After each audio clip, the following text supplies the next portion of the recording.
G'day,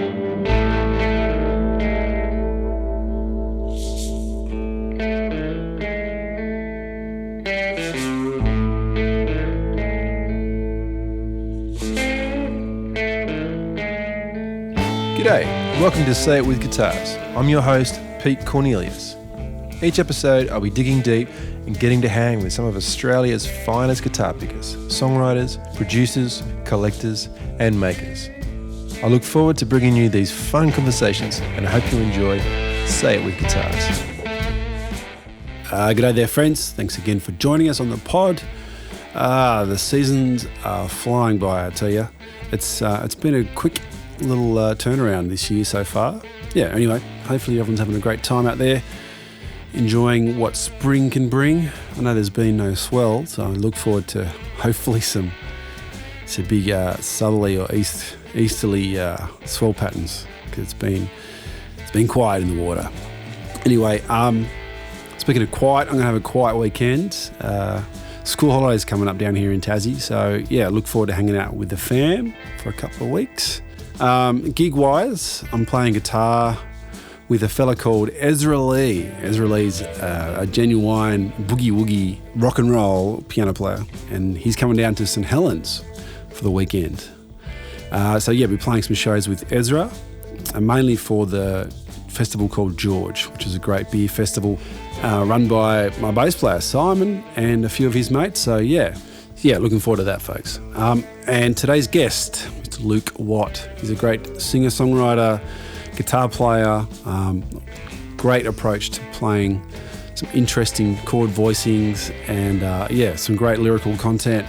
I've really been enjoying his record, and yeah, I think he released a single yesterday, so make sure you listen to some of his work online and catch your gig where you can, folks. All right, let's go. Before we crack into today's show, I'd like to shout out to our Season 3 sponsors, Tarrant Guitars and Top Shelf Guitars.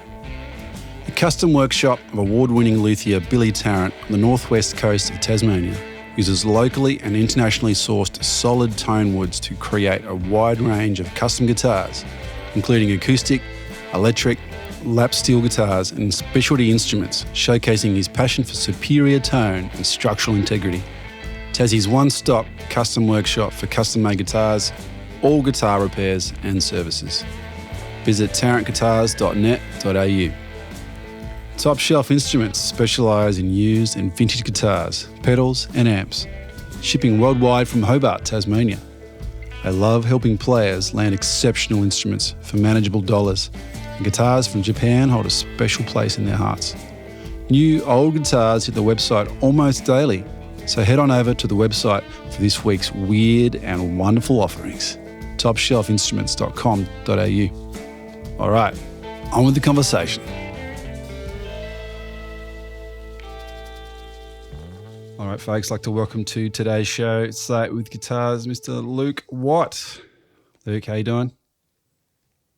Good, Pete. Very well. Excellent, Thanks mate. so much for having me. It's a pleasure.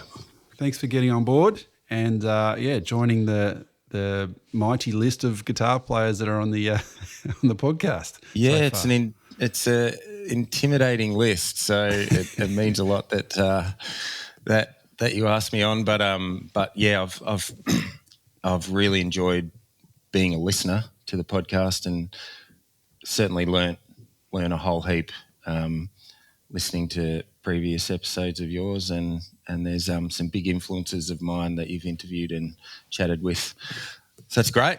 It's a pleasure.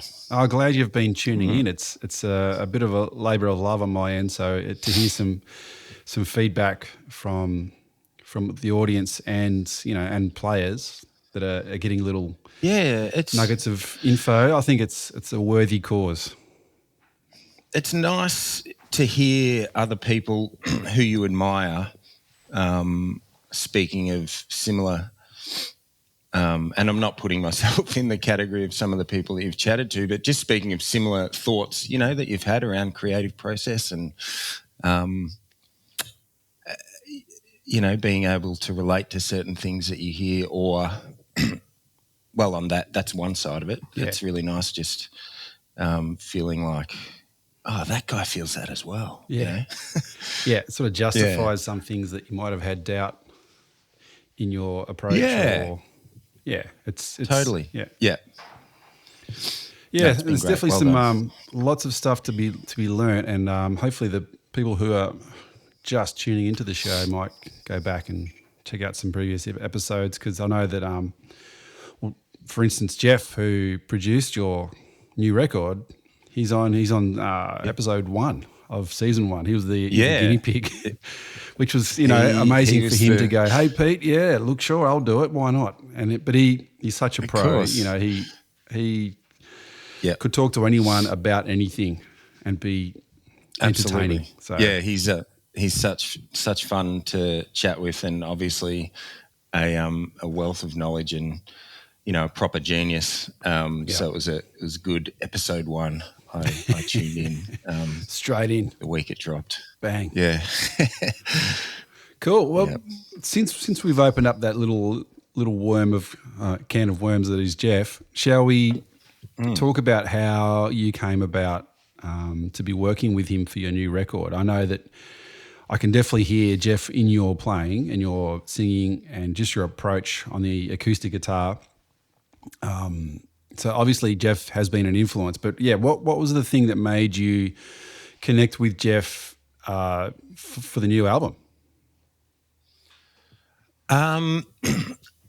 So yeah, I guess I'll start with that question about the new album. We played a gig together here in Castlemaine, actually.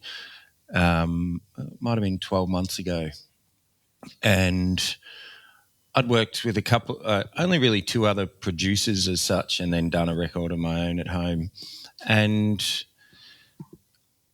I had this bunch of songs, and I just thought, like, we were kind of friends by that stage, I suppose, and I thought, well, this guy's been such a huge influence. I've listened to records that I love that he's produced, and I don't know, I just asked him. I know that he, I guess it came from, you sometimes have a reference in your mind when you're going to produce a record, create a record. You might have a reference of something else that, it's not going to end up sounding like that, but you might say, oh, this is kind of, so there are a couple of Chris Whitley records that I had in mind when I was thinking of how these songs might sound. And I knew who else is going to be on the same page, when it comes to trying to reach for that. Yeah. And I thought, well, the guy's right here. This is a great opportunity to work with someone I've admired forever.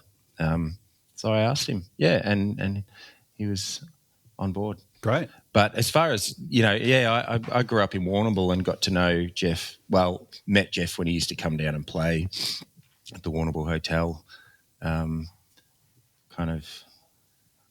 think first time was maybe 98. Okay. And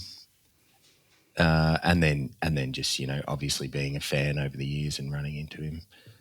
So how old were you at 98 when you first saw him? I would have been 14, 15 maybe. Yep. Yeah. Yep. Yeah, I'm like in, yeah. Yeah, what about you? I think we're about the same age, aren't we? Yeah, I turned 40 this year. Yep. Yeah, so right. I'm a year older. Yep. There you go. Yeah, so was Jeff in acoustic mode when you first saw him, or was he smashing it out with the band? Or Yeah, no, very much. Actually, when I first saw him was at the Port Fairy Folk Festival. Because I grew up in Warrnambool, we used to go there every year. And I saw him in 97. I only know these dates off the top of my head because we've had these conversations between us. 97, he was very much in acoustic mode, playing a lot of 12-string, I think. Yep. And then I became friends. Well, we have a mutual friend in Marco Goldsmith and from Warrnambool. And so he used to bring guys down to town and do shows with, great. and Marco would always get me to sit in Great. as this sort of 15, 16-year-old up until I sort of left town. And that's kind of how I got the opportunity to play with those guys, and even just learn the concept of trying to improvise. Like up until then, I'd tried to learn some Robert Johnson songs like note for note and obviously failed dismally, and then you get thrown in. Marco will get you to jump up with, I think Hat Fitz came to town and Chris Finnan and yes, and I didn't even really at that point know that improvising was, it's like, well, what do I do? Yeah. Looking at these guys and they'd be like, Lukey, go. My friend Paddy, he could sing some. He's the one of us who lived them. And Paddy was a good man, but he wore a demon. You couldn't always see it. He was there when it faded.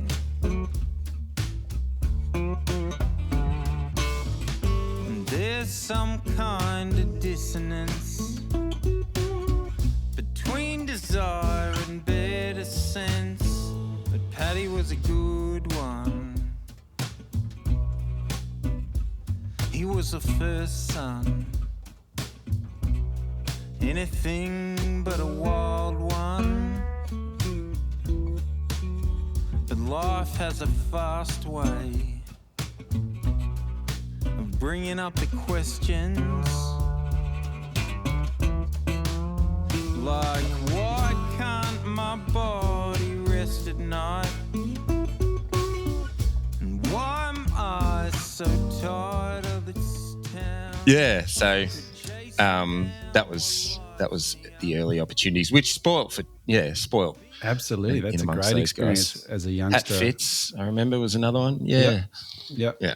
So good. And in your memory, how do you feel that those moments went? Was it like over in a flash and you succeeded, or was it like you're up there sort of stressing and sweating it out, not knowing what to do? I'd be interested to hear how you feel about these, but my memory is like panic, fight or flight. Mm-hmm. And then buzzing for like days at school afterwards, and no one knew what, no one else. It was like this little, because Warrnambool's very much it's a footy netball town, or it was then. Yeah. But we did have this small niche music scene. So I'd go back to school and just be like, just on a high from these experiences. But as far as the actual performing, I don't think I was able to ever get into some kind of like flow or, I was probably just really, really conscious of trying to figure out what to do. I don't know. What about you? Absolute buzz. I remember. I know. I guess improvising was sort of a big part of my early musical sort of connection, I suppose. My dad used to play in a sort of country rock band around the coast here, do house parties and just general gigs around pubs and things like that. So I'd get to tag along as like a 12, 13-year-old and just either strum on acoustic or I might have borrowed the electric from school for the weekend. They had a collection of, cheap Ibanez's and little P's, Samics and crap like that. So I'd borrow a little, 15-watt transistor amps and just like couldn't hear a thing, so I was just sort of happily just sitting in the background just playing. So I think improvising Listening out no matter what note you played. Absolutely, yeah. So I think that wasn't intimidating, the actual sharing or the freshness of not knowing exactly where the song was going to go. But the nerves were the thing that I remember, like, people that, because coming from Tassie, like, there's even smaller possibilities or not, maybe possibilities, but smaller opportunities and touring acts. I didn't know who was who. Like, when Brian Fraser and Matt Corcoran and Marco would come to Launceston, I'd sort of get the opportunity to sit in or whatever and meet these people. I had no idea who they were and what they did, and I just thought that was pretty cool. Nice people and played some good music. But then, I suppose as you grow up, you sort of realise that these people are, authentic at what they do and they're passionate and all that sort of stuff. So you sort of, some pretty good opportunities as a youngster. Yeah, that's amazing. Yeah, I didn't, because I wasn't sort of taught, and my parents weren't necessarily, they weren't musicians, and they aren't. But they're music fans. So my early memories are seeing, Shane Howard on the stage at Port Fairy and commanding this big audience of people. But I didn't grow up seeing what guitar players could do, until I was forced to pick up the guitar. I think I used to play a lot of basketball and then, had growing pains and had to stop sport for a year, maybe when I was like 11. Yeah. And then Dad's like, I'm not having an 11-year-old doing nothing. Yeah. Why don't you learn the guitar? And up to that point, I didn't even know what music I liked, Sure.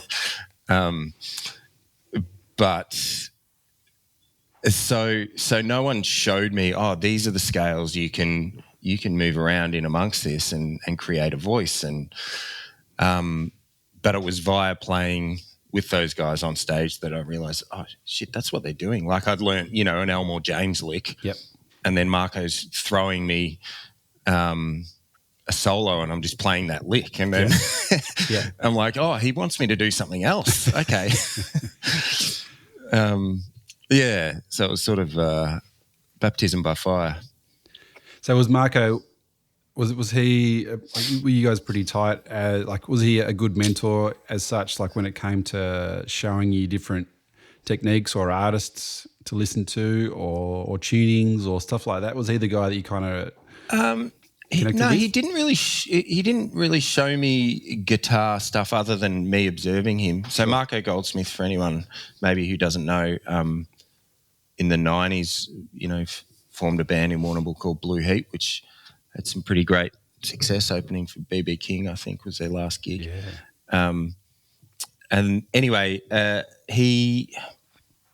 but what he did do was just, for a good 2 or 3 years, just get me to come and sit in with him and at festivals. And at that point I wasn't singing or writing. I was just learning to play slide and learning to play the guitar, really. Yep. I remember getting in the van with him and going to Ballarat. There was a blues club in Ballarat in the late 90s. Street Blues? Crossroads maybe? Right. Or Sturt Street Blues. It was, Sturt Street Blues Bar. Yeah. So it was more that, it was like exposure to this is what musicians do, but when he'd bring, or, Chris Finnan would come, someone like that would say, hey, Luke, come tomorrow and we'll sit down and we'll have a lesson, and I remember vividly Chris Finnan showing me all these shapes in open G that that I still play, So that it was more the guys that Marco exposed me to. Yep.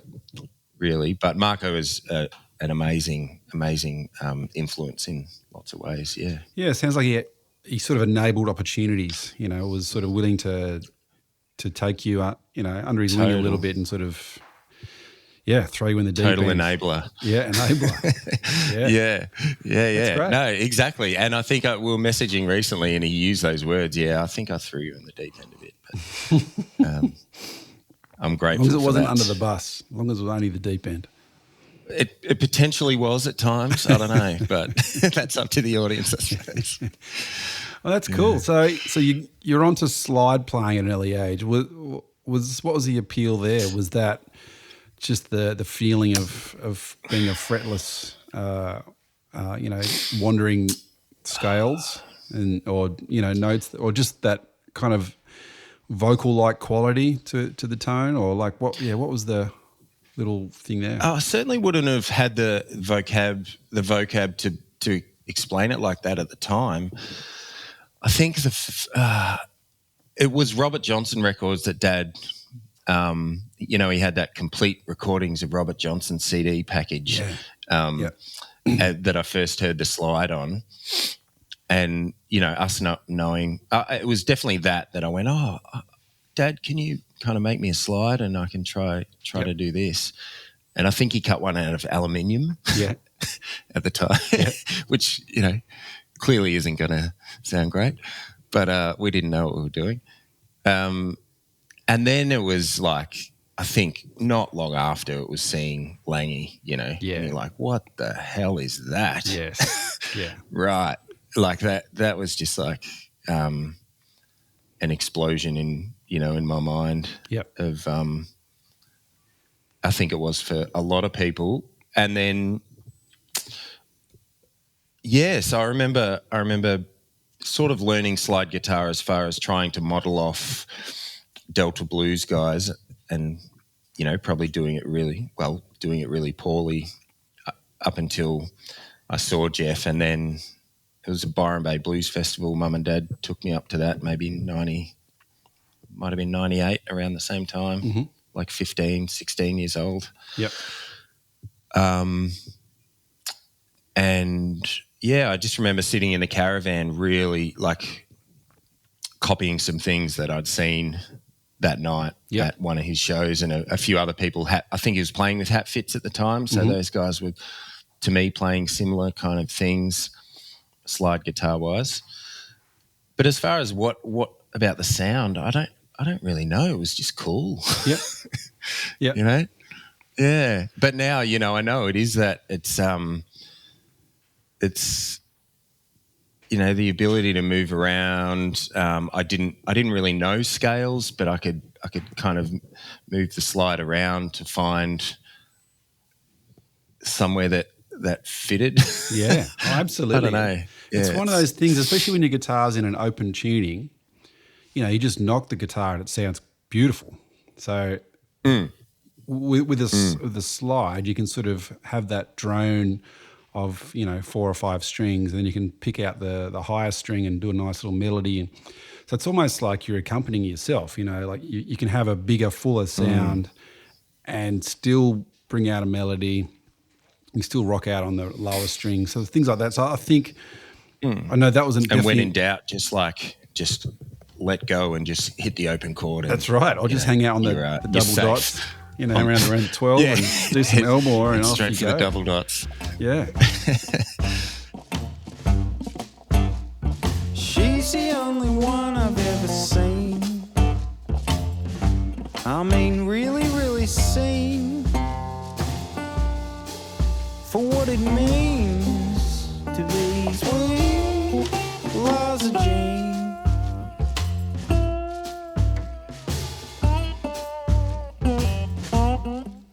She gives pause.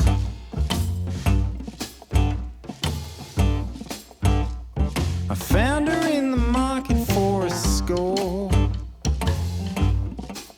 It's a dream. Just what she means to me, sweet Liza Jean.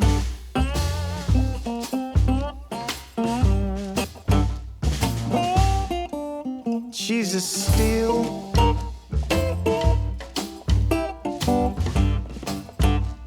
A picture in a frame upon my sill from another time. Now she's mine, sweet Liza Jean.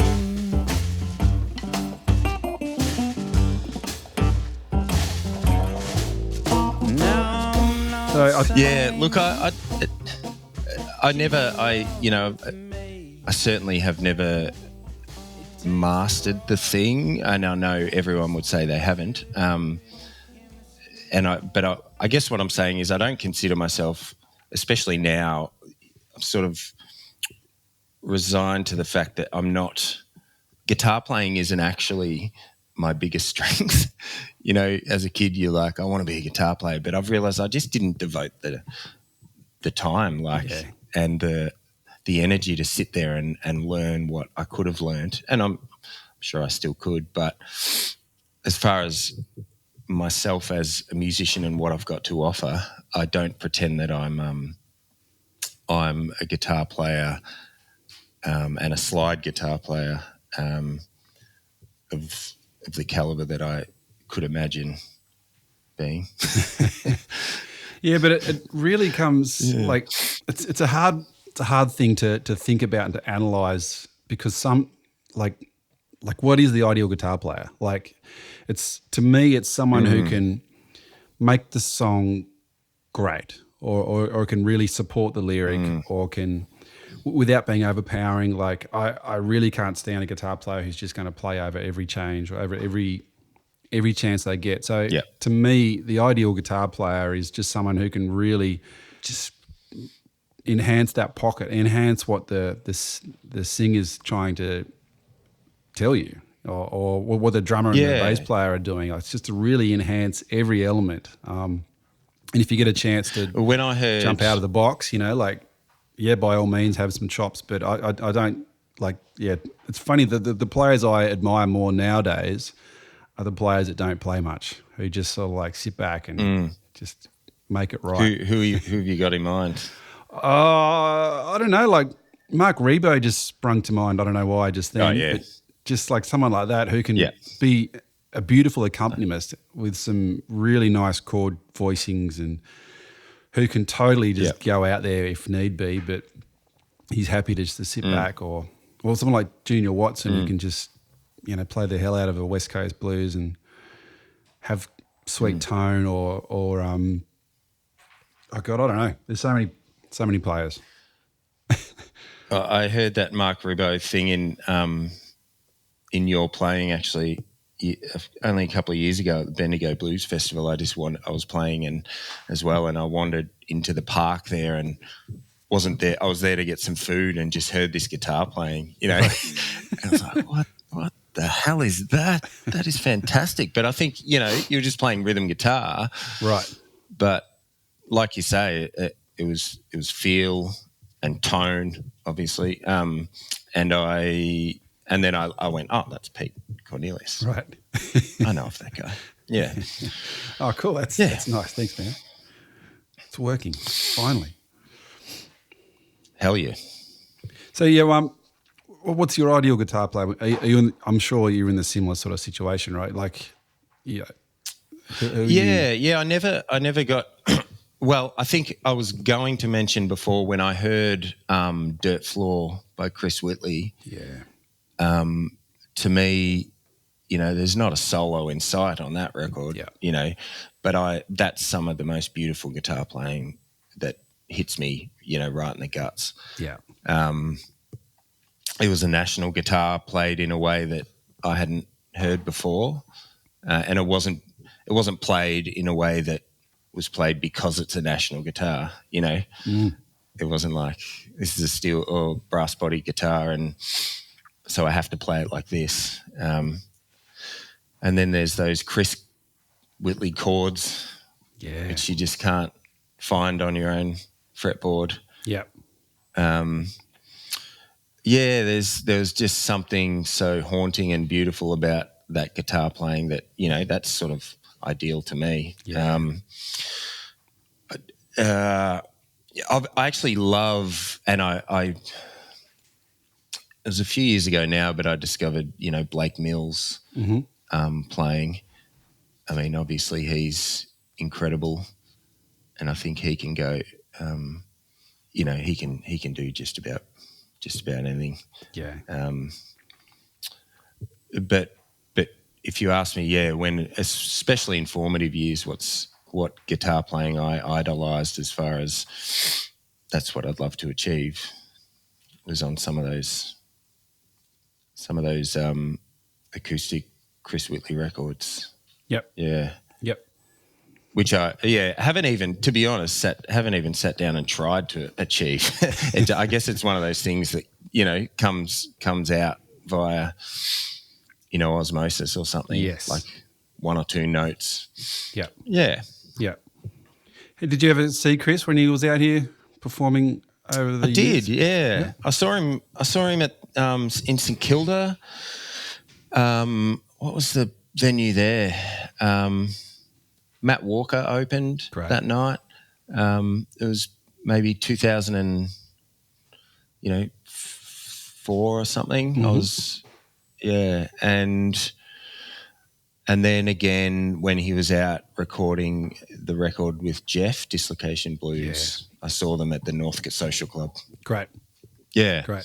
Yeah, but he was kind of a real enigma, you know, when I found his music, it was the days of, you know, Napster, and it was like, you know, we had dial-up internet, and I didn't know who he was. I, you know, just knew this mysterious guy. I heard Dirt Floor on house music at a gig in Warrnambool.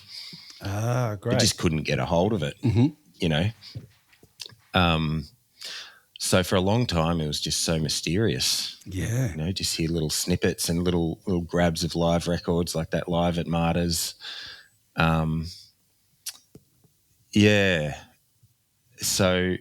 it's only since information has become so ubiquitous that you learn more about the guy himself. Yep. Yeah. Yeah, I'd never heard of him. I must have been at Blues Fest. Maybe it was like 2005-ish, 2006 or 2004. I don't know, that kind of mid-2000s. And, I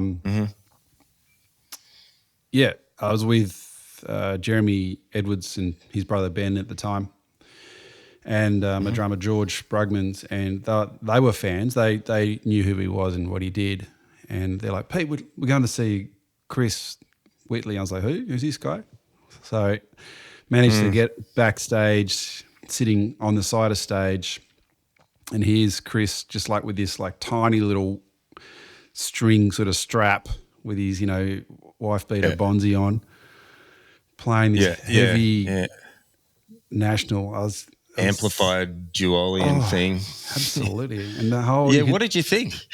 Well, it's so bizarre. I didn't know really what to think. It's sort of at the time I was super impressed. I was just like, wow, this is something else. Like you could feel it. And it was sort of hard to really get the whole picture from that one little performance. Of course. But it was definitely a nice little introduction to his music. And then later I got to hang out with him and Jeff and Alison, and backstage got to sort of sit down and chat with him for about an hour or so. And amazing. So that was a real special experience. And because Benny, the bass player, he spent a lot of time in France. I think was Chris living in France, or maybe his girlfriend was French or Belgium. He lived in Belgium for a long time, and at the time I think his girlfriend was Belgian. Yeah, right. So remember there being, maybe they lived in France. Some Euro connection. They all sort of got along really well, and it was just a nice little moment to sort of go, wow, this is Chris Whitley. This is great. And then of course you dig through his catalogue. Oh look, the times I saw him live was confronting, because I was drawn to that beautiful stereo ribbon sound of the National guitar on Dirt Floor, and then you see him live and he's just chunking away on the a Barkus Berry pickup through that like stuck onto the National through a valve amp, and it was just this whole other force. Yes. So I wasn't immediately like, wow, that's what it certainly wasn't what I was expecting when I saw him play live. Yep. Yeah. Yeah, but I think to get that impactful, to get that nuance of that record, it'll be almost impossible to do live. And I'm sure that's the kind of thing he didn't want to recreate either. It's like that was the moment. It was me in a cabin or whatever the situation was, and he just sort of soldiered on. Shack or something. Yeah, right. Yeah, it's a pretty special record. And it's funny. It's beautiful. I implore people to listen if they haven't heard it. If they haven't heard it, stop Dirt this Floor. podcast now. Totally. It. Yeah, I'd rather listen to that than me ever on. It's a pain to the heart that takes you elsewhere, state from which no one's returned. A lesson, a class, a vivid montage, a wisdom so dreadfully earned.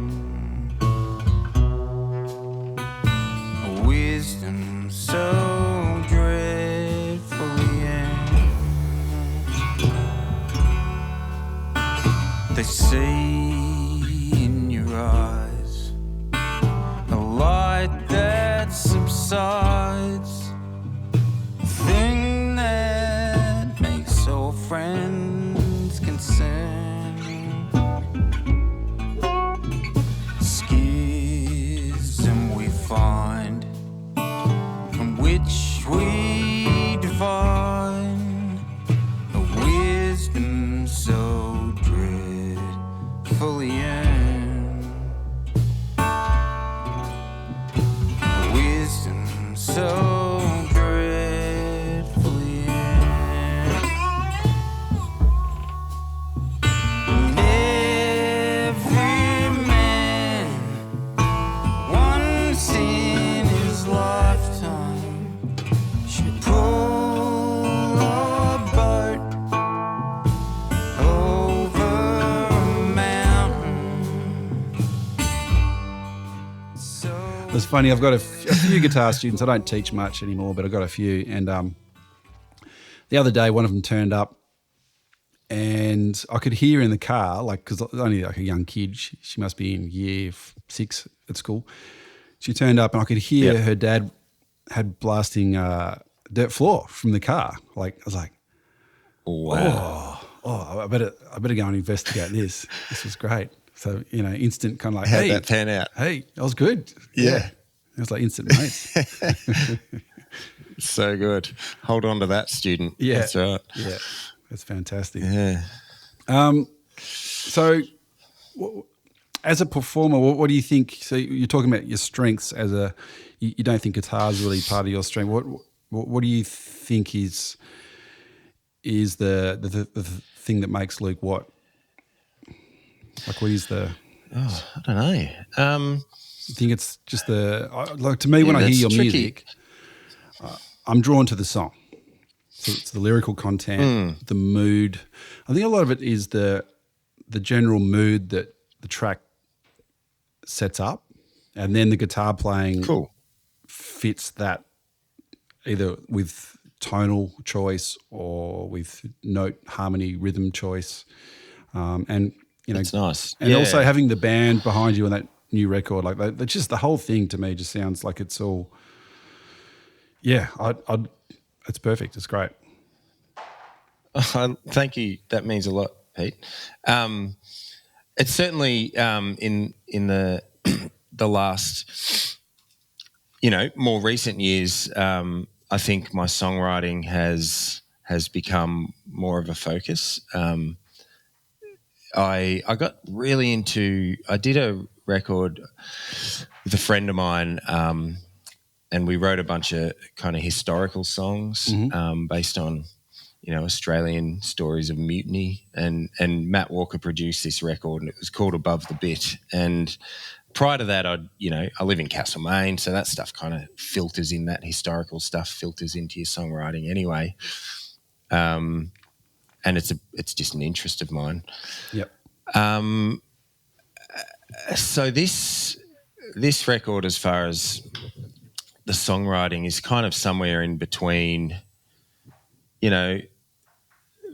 pinching little bits of history that I find really important and really interesting, and then some personal stuff, but then that's just heavily embellished to make it more interesting because I'm not terribly interesting. And something that you might have experienced, but then just take it a step further, or a step further again, just to make the story compelling or interesting to explore. I mean, I certainly hope that the guitar playing, as you said, supports the song. And I went into this record saying to myself, I'm not going to play like solos. I want this to be a trio thing where it's very much the three of us conversing, and it's not me up front with the song, and then here's a guitar solo, and then here's the next verse, and and I'm not discrediting that structure, but I was picturing these songs presented really very much as the three of us, and each person featuring tonally a lot and melodically. Yeah, there's a lot of space in there for everyone to have their say and to like because. To hear the drums, like I listened to it with headphones on this morning. I listened to it in the car recently, and it translates pretty good there. But like to actually sit down and put headphones on, that was highly recommended. So to hear, Danny coming out of the stereo field and just the way that Jeff has not only like mic'd everything up, engineered the whole record, but just the mixing and it doesn't sound compressed, like it's compressed enough to give it some energy, but it doesn't like have the life sucked out of it. Like it sounds like it was very much everyone heard the songs. The three, the four of us heard the demos that I'd done, and we all just said it. You can just hear close miking, really detailed textures, and if it's just the three of us, all those textures and just the atmosphere can really feature. Yep. And that was what was kind of striving for. So, that meant Jeff, we were all essentially together, although Steve Hadley, the bass player, ended up in Jeff's kitchen. So poor old Steve was a bit isolated, but he's a genius in the fact that did he have visual didn't matter. Connection, or is it just he was purely piped in through just, the ears? Yeah. Yep, totally. Great. But I mean, a lot of the songs were playing quite quietly. Yeah. But it really was about capturing a mood. You know how you write a song on a guitar by yourself, maybe most of the time, and maybe you could zoom out and imagine all these embellishments or production elements. I kind of almost felt like I was zooming back in and just like, what little nitty gritty can we hear? So there's songs, where, you can hear Danny's chair creaking and it becomes part of his rhythm track, Yep. I did pick that up this morning. I was like, wow, that sounds like there's a stool creaking in the background somewhere. Yeah, and it becomes, that song's about it's kind of a story set on the water, so it becomes, almost a creaky, creaky old boat. timber of the ship. Yeah. So was the process that was a lot of fun, Was the process as you expected it, or was there things in there that you learnt or techniques you picked up? No, it was really fun. Oh, certainly techniques I picked up. The process was smooth though, and really as I sort of imagined, you visualize this is how I'd like it to pan out, which was us go in there, set up hopefully in the same room, but Jeff's studio's one room. Yeah. So in the end, Steve was kind of, only a few meters away, but more or less it was exactly that. We just wanted to get some great sounds and then just play and have this feeling that it's, the three of us who someone happened to press the big red button late at night and grab some moments. So no, it really went according to plan. I picked up some amazing things though. I mean, Jeff has these tiny tle Shure, mini mics that he was jamming inside my National stylo, just to create some kind of, I guess, more opportunity for isolation because Danny's right there, like, a metre and a half from me. Yep. And then there's external mics and then there's a magnetic pickup on it. So there's just like multiple sources that aren't phase issues, but that then can try to create the most natural sound in the mix. But he does it so effortlessly. I was wondering, because if you're all in the same space, obviously you're going to get bleed from every instrument. Like you can hear Danny's playing quietly. You can hear that the preamps are turned up and the whole room's kind of like an instrument in itself. You hear that, but to get that isolation, I was wondering how Jeff was doing that. So so he's got like a little tiny condenser shoved in the body of the guitar. Yeah, just taped up in the F hole. That was for the National stuff. So half the record's kind of on this stylo that I've got, a National stylo, and then half is on a guitar made by Pete Daffy in Camperdown, and it's an L00. His version of a Gibson L00 it's the first real good guitar that I bought. Yep. Back in 2009, I think. Great. And so in that case, it was, it's got a sunrise in the sound hole, and it's got a Dynafield that Jeff put in for me a few years ago.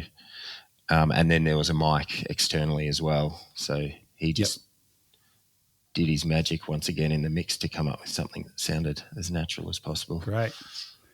Yeah. Was it? It was really fun. I mean, dynamic that's the mic part on the guitar. Do you remember what it might have been? I can't remember what he used externally. I can't actually remember. That's all good. That's Always trying to get some little insights. Yeah. In a nerd in me just wants to go, was he using an MD 421 at the 12th fret? 12 inches away? Yeah. No, I'm in that case, I was very much invested in just trying to play well. We had 3 days, and each song we kind of just did a couple of times. So great. It was well, that's where you want to be. You don't want to be thinking about other stuff. You want to be in the song, totally invested inside the material, and that's And once again, knowing Jeff, you're just trusting entirely. Trusting entirely. That guy's going to get a guitar sound that I like. Yes. Yes. There isn't a question. I don't have to worry about that. Yeah.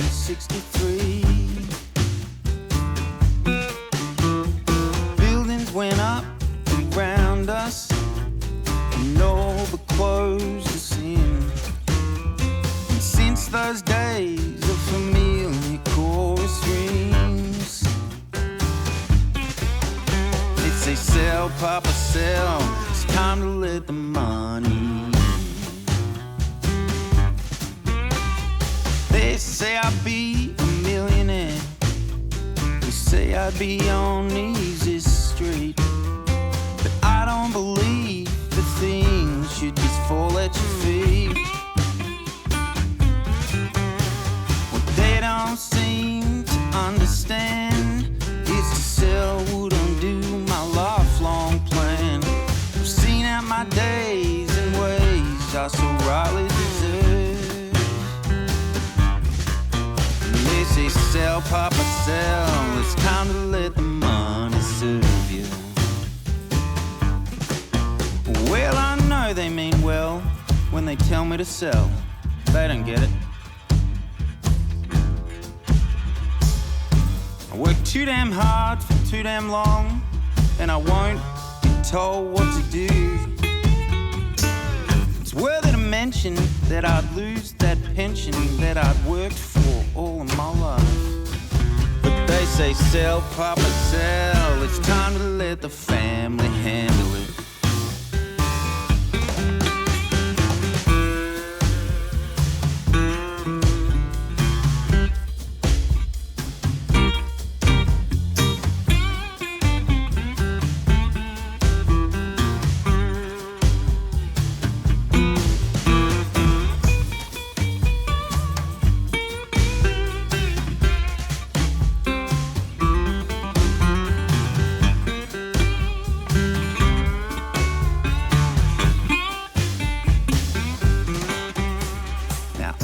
And does he appears in there at times, right? Like there's a bit of ambient Jeff on there, or is that only once? There's an instrumental tune which he just played this fretless, and it was his. He just grabbed it and went, "Oh, I can hear this thing. We don't have to use it."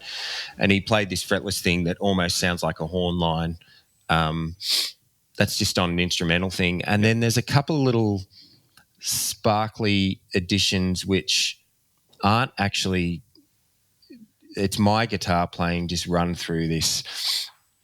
I couldn't tell you the name of the pedal, but this thing where Jeff it just samples a little portion, and then he can change the rate and then reverse it, and it just comes in with this little shimmer that sounds almost like, there's this song that's quite dark thematically, but the chorus is hopeful. So there's just this little shimmery sound that is my guitar playing that he's just sampled and run through this. I wish he was here to tell me exactly what it was, but yeah, it's in the hope that you almost don't hear it, but someone like you would. Yeah.